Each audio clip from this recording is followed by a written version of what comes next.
विद्यार्थियों, बीए प्रथम वर्ष की इस कक्षा में एक बार आपका पुनः स्वागत है। हम आपके पाठ्यक्रम में निर्धारित सूरदास के पदों की व्याख्या आपके सामने प्रस्तुत कर रहे हैं। सूरदास कृष्ण भक्ति काव्य के सर्वश्रेष्ठ कवि हैं।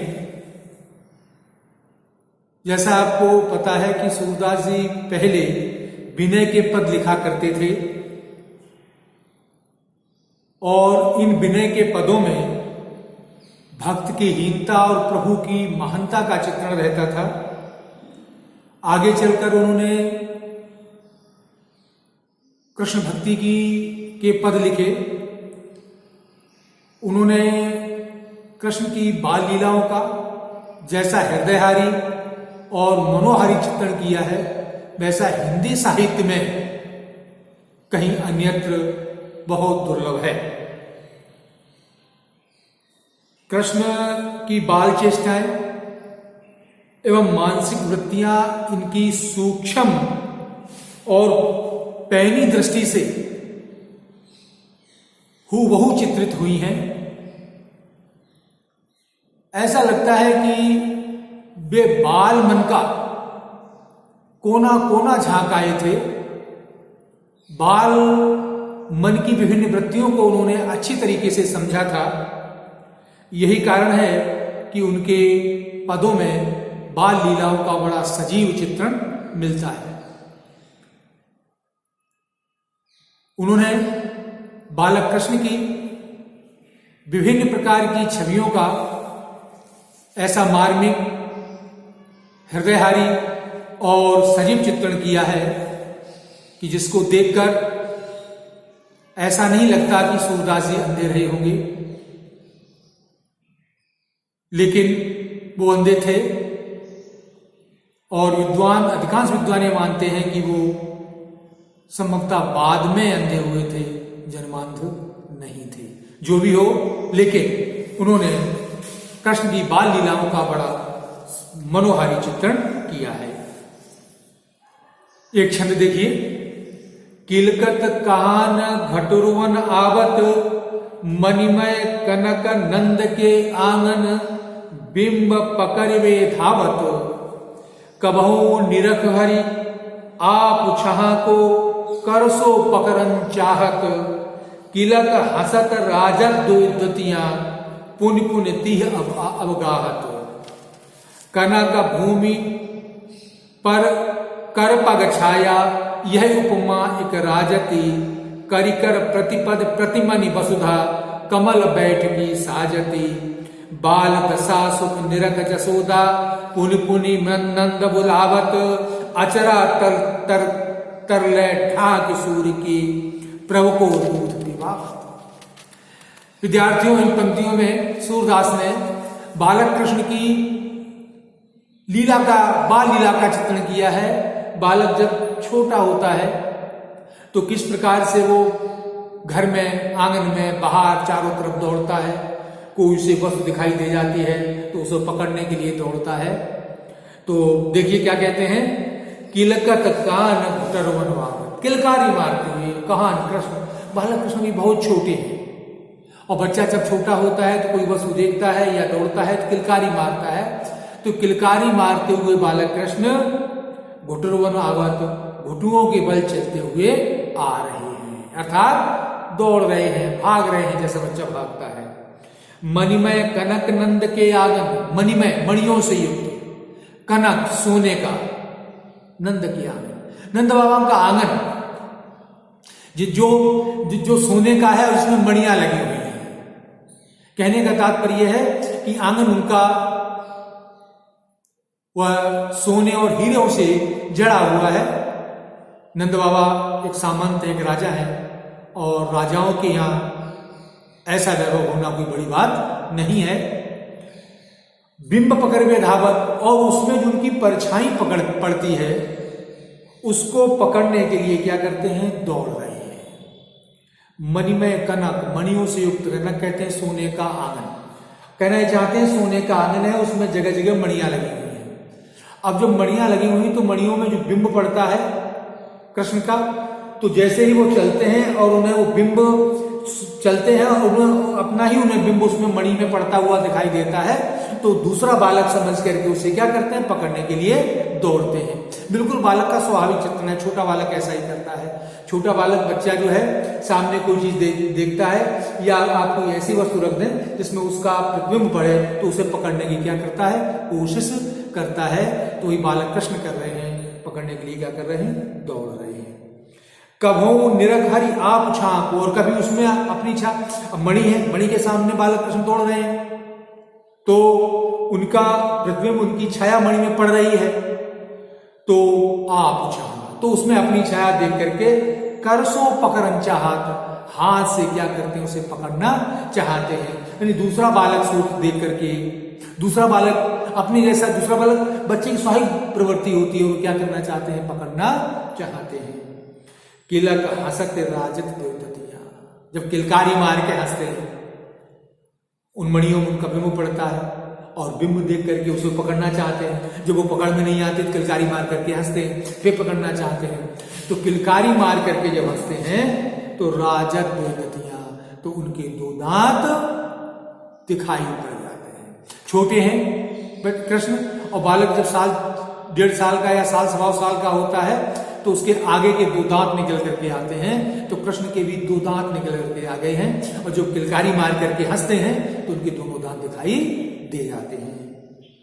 पुनि पुनि तही अबगावत, और फिर उसे बड़ी किलकारी मार के हंसते हैं, फिर पकड़ना चाहते हैं, पकड़ नहीं आता, फिर किलकारी मारते हैं, फिर हंसते हैं, फिर उस बिंब को गहराई से क्या करते हैं, देखते, गहराई देखते मतलब उसकी तरफ फिर निगाह लगाए रहते हैं।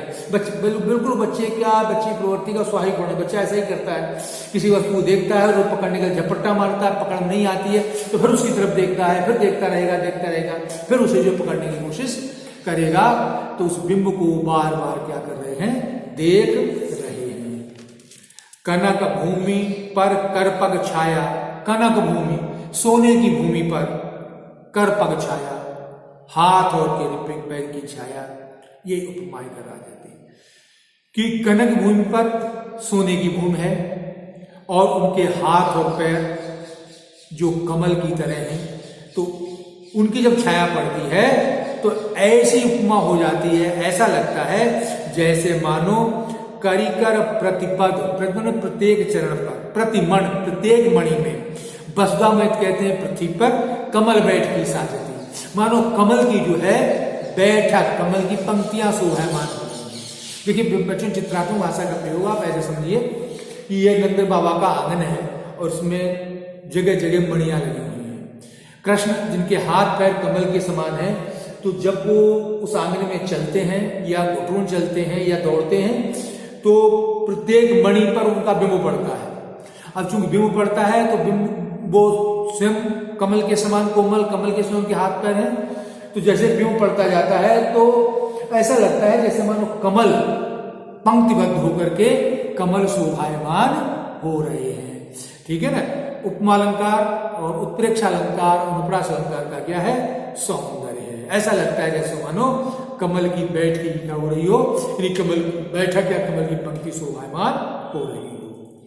बाल दशा सुख निरख जसोदा, बाल दशा, बालक कृष्ण की यह स्थिति देख करके यशोदा पुनि पुनि नंद बुलावत, बार बार नंद बाबा को बुलाती है। यशोदा माता को बहुत प्रसन्नता होती है, इतनी अधिक प्रसन्नता होती है उन्हें अपने बालक को देख करके। देखिए माँ के हृदय का एक स्वाभाविक वर्णन किया है कि माँ जब अपने पुत्र को हंसते खेलते देखती है तो उसके हृदय में एक बहुत बड़ी प्रसन्नता होती है, उसका हृदय आनंद से भर जाता है। तो वही स्थिति है, यशोदा माता जब बालक कृष्ण को ऐसा देखती हैं तो उनका हृदय आनंद से भर जाता है और उस आनंद, उस प्रसन्नता और उस सुख को नंद बाबा के साथ बांटने के लिए उन्हें बार बार क्या करती हैं, बुलाती हैं। नंद बाबा को दिखाना चाहती हैं, आओ देखो तुम्हारा बालक, हमारा बालक अब इतना बड़ा हो गया है, चलने लगा है, दौड़ने लगा है, और ये दौड़ता है, चलता है, किस तरीके से छाया पड़ती है और कैसा अधिक सौंदर्य इसका निकल करके आया है। तो यह सब दिखाने के लिए बार बार नंद बाबा को क्या करती हैं, बुलाती हैं। अचरा तरले ढाक सूर की प्रभु को दूध पिवावत। और नंद बाबा आते हैं और फिर यशोदा माता को लगता है कि बालक अब भूखा होगा, थक गया होगा, तो कृष्ण को पकड़ लेती हैं, अपनी गोद में लिटा करके अचरा तरले ढाक, आंचल से ढक करके जो है उन्हें क्या करती है, दूध पिलाने लगती हैं। बिल्कुल स्वाभाविक वर्णन है विद्यार्थियों। माँ छोटे बच्चे को इसी तरीके से, जब वो खेलता रहता, माँ को लगता है कि शायद अब बच्चे को भूख लगी होगी, तो बच्चे को गोद में लिटा करके और अपने धोती की आंचल से ढक करके उसे क्या करती, माँ दूध पिलाने लगती हैं। तो यशोदा माता कृष्ण को दूध पिला रही हैं। बिल्कुल स्वाभाविक वर्णन इन पंक्तियों में सूरदास ने किया है, बालक कृष्ण किया। और ऐसा लगता है कि सूरदास ने इस तरीके से बालक को दौड़ते, किलकारी मारते हुए, माँ की गोद में बैठकर दूध पीते हुए, इस तरीके की लीलाएं करते हुए कहीं न कहीं देखा जरूर होगा, कम से कम मानस दर्शन तो किया ही होगा। इन्होंने इसलिए बड़ा स्वाभाविक उन्होंने वर्णन किया है। तो विद्यार्थियों, इस छंद में जैसा मैंने प्रारंभ में बताया था, कृष्ण की बाल लीला का, कृष्ण के हाव भाव का बड़ा सुंदर और स्वाभाविक वर्णन किया है। अगली पंक्ति देखिए, मैया हौ न चरहियो गाई, सिगरे ग्वाल घिरावत मोसो मेरे पाई पिराई। यह सुनि माई यशोदा ग्वालिन, गारी दे तरसाई।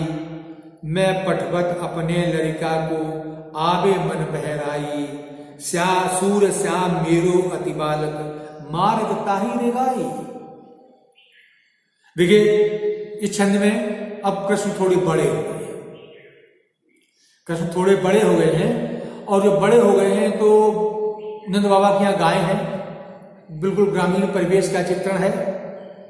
गोकुल एक गांव है, नंद बाबा के यहाँ बहुत गाय हैं। अब वो क्या, गाय बच्चों के साथ गाय चराने के लिए जाते हैं। स्वाभाविक बात है कि गांव में बच्चे जब बड़े हो जाते हैं तो पशु चराने के लिए बाहर गांव में जाते हैं और दिन भर पशु चराते हैं। तो अब क्या होता है कि बालक कृष्ण छोटे हैं, वो ग्वाल बालों के साथ चराने के लिए जाते हैं। ग्वाल बाल बड़े हैं तो बार बार कृष्ण से वो क्या करते हैं, गायें हकवाते हैं। हकवाने मतलब ये है कि वो गाय चरा रहे होते हैं बंजर ऊसर भूमि में, जंगल में, वन में। गाय कहीं इधर उधर न चली जाए, और अगर कभी बार चली जाती हैं तो जितने ग्वाल बाल होते हैं उनमें से कोई एक दूसरे को कहता है, जा भाई गायों को जो है घेर लाओ, या वो गाय उधर जा रही है उसको उधर कर दो। तो चूंकि बालक कृष्ण बहुत छोटे हैं तो ग्वाल बाल क्या करते हैं कि गायें जब इधर उधर किसी खेत में चली जाती हैं या कहीं इधर उधर चली जाती हैं तो बालक कृष्ण को ही बार बार गाय लौटाने के लिए, गाय को हकवाने के लिए बार बार कृष्ण को ही भेजते हैं। जब कृष्ण को भेजते हैं तो कृष्ण के पैरों में दर्द होने लगता है, तो वो शाम को अपनी माँ से सारी बात, यशोदा माता से सारी बात कह करके आते हैं। और तो क्या कहते हैं यशोदा माता से, मैया हौ न चरहियो गाय। माता अब मैं गाय चराने नहीं जाऊंगा, भैया मैं अब गाय चराने के लिए नहीं जाऊंगा, क्योंकि सिगरे ग्वाल घिरावत मोसो मेरे पाई पिराई। सिगरे ग्वाल, जितने भी ग्वाल बाल हैं, जितने भी गोप हैं, जितने भी ग्वाले हैं, सिगरे कहते हैं सभी। घिरावत मोसो, मुझसे गायें क्या करते हैं, घिरवाते हैं। घिरवाने मतलब जब गायें इधर उधर चली जाती हैं तो उन गायों को एक जगह लाकर इकट्ठा करना या वापस लाने जैसा कार्य जो है मुझसे ही कराते हैं। मेरे पाई पिराई, और इसके कारण मेरे पैरों में दर्द होने लगता है, क्योंकि बालक अभी कृष्ण छोटे हैं। बालक छोटे हैं तो बार बार अगर दौड़ेंगे, बार बार जाते हैं तो उनके पैरों में स्वाभाविक रूप से क्या होने लगता है, दर्द होने लगता है। माता यशोदा कहती हैं, जो न पत्याही पूंछ बलदाहू।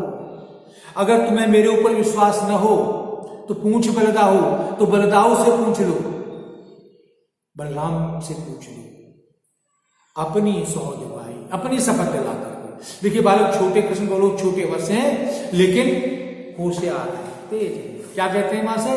इस तो से कि देखो अगर तुम्हें हमारी बात में विश्वास नहीं हो, क्योंकि सामान्यतः बालक झूठ भी बोल जाते हैं, इसलिए माँ बाप छोटे बालकों की बात पर प्रायः कम विश्वास करते हैं कि बालक अपने स्वार्थ के लिए झूठ बोल जाते हैं। तो इस कृष्ण इस बात को समझ रहे हैं, इसलिए यशोदा माता से कहते हैं कि अगर तुम्हें विश्वास न हो, पतिया है मेरे पर विश्वास हो, बलराम से पूछ लो, अपनी सौदे को दिलवाए, लेकिन अपनी कसम दिला करके पूछना, नहीं तो बलराम कह देंगे कि बलराम भी झूठ बोल सकते हैं, इसलिए अपनी शपथ दिला करके बलराम से पूछना, तो बलराम तुम्हें बता देंगे कि किस प्रकार से ग्वाल बाल जो है हमें परेशान करते हैं, गाय हमसे घिरवाते हैं। यह सुनी माई जसोदा ग्वालन गारी देते सा। देखिए माँ की वृत्तियों का एक बड़ा स्वाभाविक चित्रण किया है। अब जब बालक कृष्ण यशोदा माँ से ऐसा कहते हैं तो यशोदा माँ को गुस्सा आ जाती है, स्वाभाविक रूप से आ जाएगी। कोई छोटा सा बालक अपनी माँ से आके कहे कि हे माँ मुझे ये लोग परेशान कर रहे हैं, तो माँ को स्वाभाविक गुस्सा आ जाएगा, इसलिए आ जाएगा कि उनका छोटा सा बालक और ये लोग उसे परेशान कर रहे हैं। यह सुन माई जसोदा ग्वालन गारी देते रिसाई, गुस्सा होकर गाली देने लगती। गाली से मतलब उल्टा सीधा कहने लगती है बच्चों को, अरे तुम तो बहुत बड़े हो गए हो, हमारा बालक तो बहुत छोटा है, हमारा कृष्ण बहुत छोटा है, और तुम इस तरीके से परेशान करते, ये करते वो करते, इस तरीके की वो चिल्ला चिल्ला के कहने लगती है। क्या कहती है उनसे? मैं पठवत अपने लड़का को, मैं तो अपने लड़का, मैं तो अपने बच्चे को पढ़ती हूं, आबे मन बहराई, कि मन को बहलाया है। अर्थात घर में दिन में इधर उधर दौड़ता रहेगा तो क्या करेगा? गाय ले जाएगा, घर से बाहर निकलेगा, गांव में जंगल में घूमेगा, मन बहलेगा, और ग्वाल बाल से मिलेंगे तो सबके साथ बैठेगा, हंसेगा, उसका मन बहलेगा। तो मैं तो कहना क्या चाहती थी, इसमें व्यंजना है। एक तो मेरा बालक छोटा है, दूसरा मेरे यहाँ गाय चराने के लिए कमी नहीं, अर्थात गाय चराने वाले हैं, लेकिन मैं तो अपने बच्चों को इसलिए भेजती हूँ कि घर में दिन भर रहेगा, खेलता रहेगा तो क्या करेगा? बाहर जाएगा, ग्वाल बालों के साथ बैठेगा तो उसका मन लगेगा। तो मैं तो अपने बच्चों को मन लगाने के लिए भेजती हूँ, और तुम सब लोग उससे गाय घिरवाते हो। अर्थात तुम्हें इस बात की लज्जा नहीं आती कि ये बालक बहुत छोटा है, तुम बहुत बड़े हो, तुम स्वयं में घेर करके गाय से घिरवाते हो। दूसरा क्या, गाय चराने वालों की हमारे यहाँ कमी नहीं है, हम तो अपने बच्चों को केवल मन बहलाने के लिए भेजते हैं। सूर श्याम मेरो अति बालक मारत ताहिरी गाय।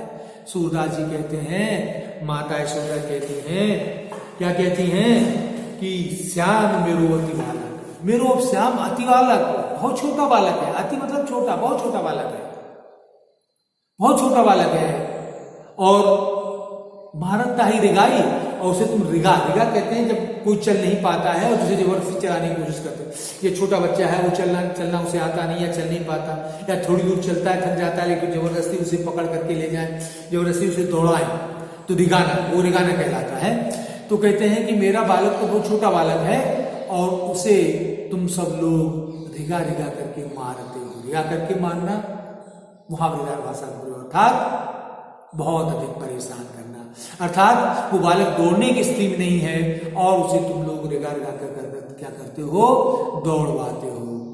क्या कहना चाहती है यशोदा माँ? कहना चाहती हैं मेरा बालक बहुत छोटा है और मेरा बालक गाय घराने के लिए नहीं है, मैं तो उसे मात्र केवल इसलिए हम भेजते हैं कि वो मन बहला करके आ जाए, और तुम लोग उसे इस तरीके से परेशान करते हो, वो थक जाता है।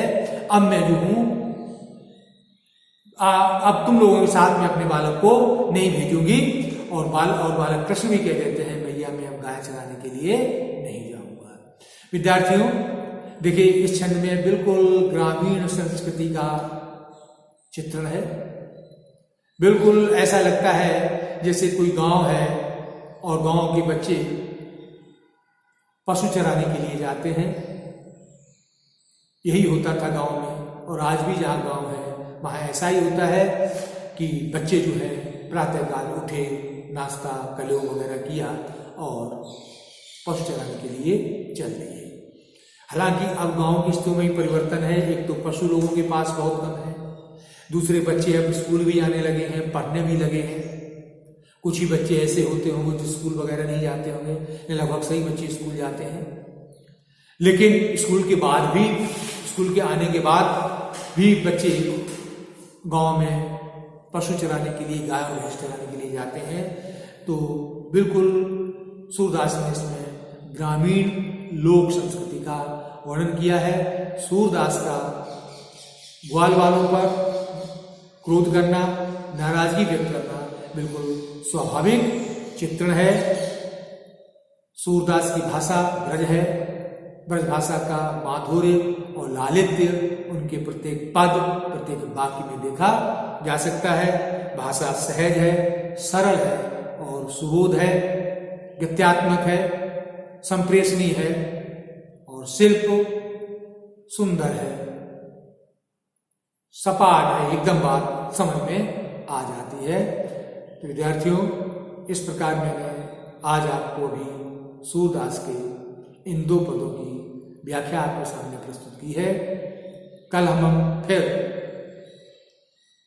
और परीक्षा की दृष्टि से महत्वपूर्ण पदों की व्याख्या आपके सामने प्रस्तुत करेंगे। तब तक के लिए आपसे विदा लेते हैं।